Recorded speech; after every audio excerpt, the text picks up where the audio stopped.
Assalamualaikum warahmatullahi wabarakatuh. Perkenalkan, saya Isabella Yulayana Wulu, NIM P2217214, mahasiswi program studi S1 Keperawatan Psikes Gerai Edukasi Makassar. Di sini saya akan menyampaikan satuan acara penyuluhan dengan impact myokard akut di RSUD Jebabanane Kabupaten Sorong. Satuan acara penyuluhan yang pertama, satu tujuan penyuluhan, tujuan instruksional umum, yaitu setelah dilakukan penyuluhan selama 30 menit, klien dan keluarga dapat memahami tentang cara pencegahan dan penanganan IMA dan dapat meningkatkan pengetahuan keluarga atau pasien terhadap penyakit impact myokard akut. B. Tujuan instruksional khusus, satu menyebutkan pengertian dari impact myokard akut, kedua menyebutkan etiologi atau penyebab impact myokard akut, yang ketiga menyebutkan tanda dan gejala impact myokard akut, yang keempat menyebutkan komplikasi impact myokard akut, dan yang kelima dapat memahami pentingnya cara pencegahan impact myokard akut. Kedua, pokok pembahasan. A. Definisi impact myokard akut. B. Etiologi atau penyebab impact myokard akut. C. Tanda dan gejala impact myokard akut. D. Komplikasi impact myokard akut. Dan E. Cara pencegahan impact myokard akut. 3. Sasaran keluarga dan klien dengan penyakit impact myokard akut IMA di wilayah RSUD Jebabanane Kabupaten Sorong. 4. Metode ceramah dan tanya jawab. 5. Waktu dan tempat penyuluhan hari tanggal Sabtu 20 Januari 2024 pukul 10 sampai 10.30 waktu Indonesia Timur, tempat RSUD Jebabanane Kabupaten Sorong. Untuk materi penyuluhan, materi satuan acara penyuluhan dan reflek.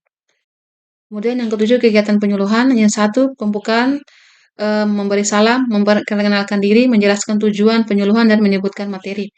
Kegiatan bagi peserta menjawab salam, mendengarkan dan memperhatikan apa yang disampaikan, mengerti tujuan dari penyuluhan, dan memahami materi yang telah disampaikan untuk waktu 3 menit.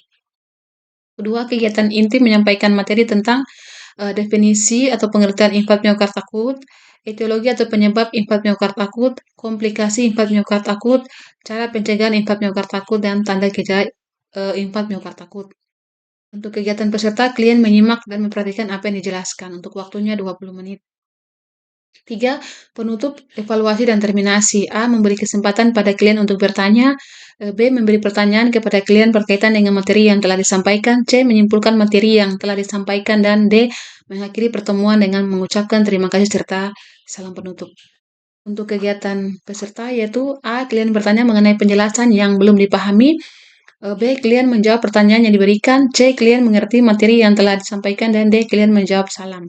Untuk waktu yang ditentukan yaitu 7 menit. 8. Evaluasi kriteria.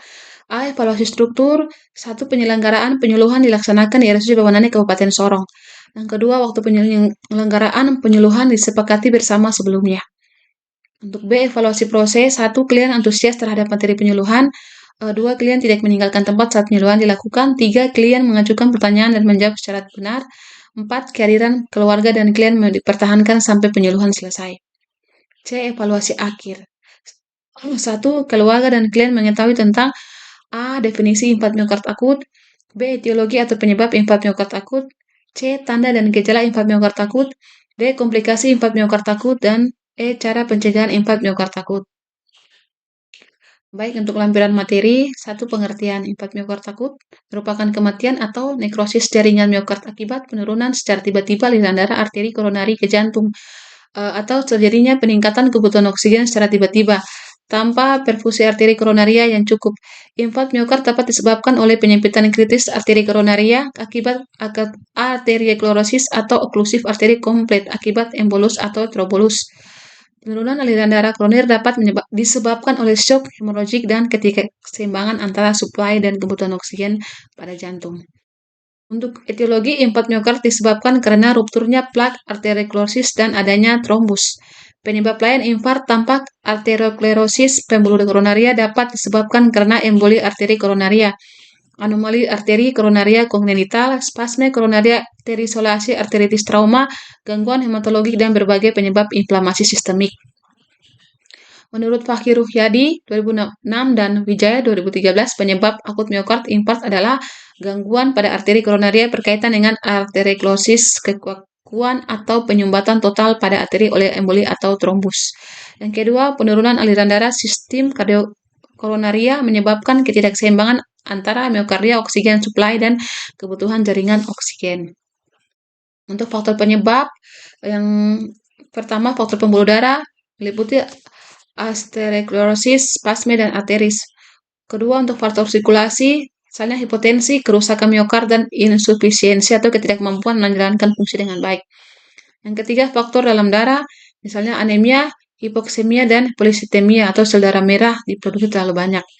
Kemudian, penyebabnya itu curah jantung yang meningkat disebabkan aktivitas berlebihan, emosi, makan terlalu banyak, hipertiroidisme.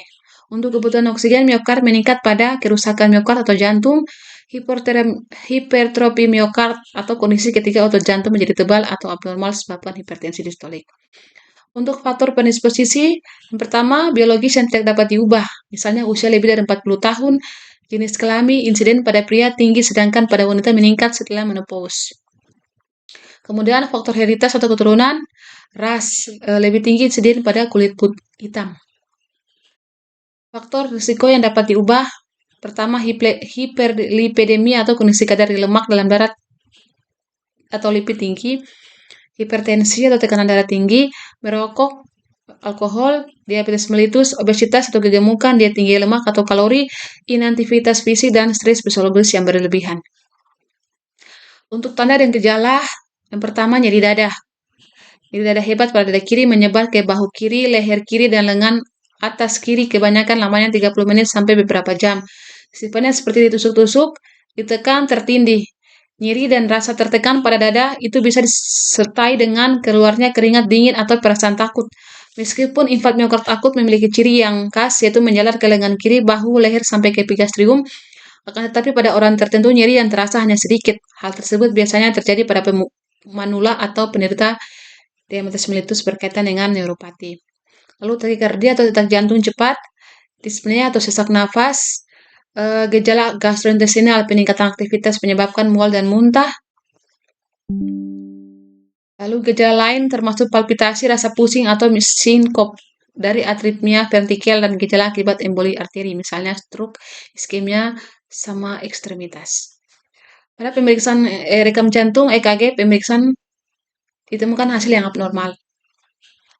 Untuk komplikasi sendiri, yang pertama edema paru akut, yang kedua gagal jantung, yang ketiga shock kardiogenik, yang keempat tromboboli atau emboli paru, yang kelima distremia, gangguan irama jantung, kemudian ruptur miokardium, dan efusi perikardial atau tamponade jantung. Kemudian berikutnya pencegahan infark miokard akut. Yang pertama, cek kesehatan secara berkala atau periksa kesehatan secara rutin, hindari asap rokok, alkohol, atau zat yang karsigenik lainnya, rajin aktivitas fisik atau olahraga secara teratur, diet sehat dengan kalori seimbang atau gizi seimbang, istirahat cukup, kelola stres, atasi infark miokard akut dengan pengobatan yang tepat dan teratur. Ikut anjuran dokter bagi individu yang sudah mempunyai riwayat infark miokard akut. Kemudian contoh riwayat yang digunakan pada saat penyuluhan.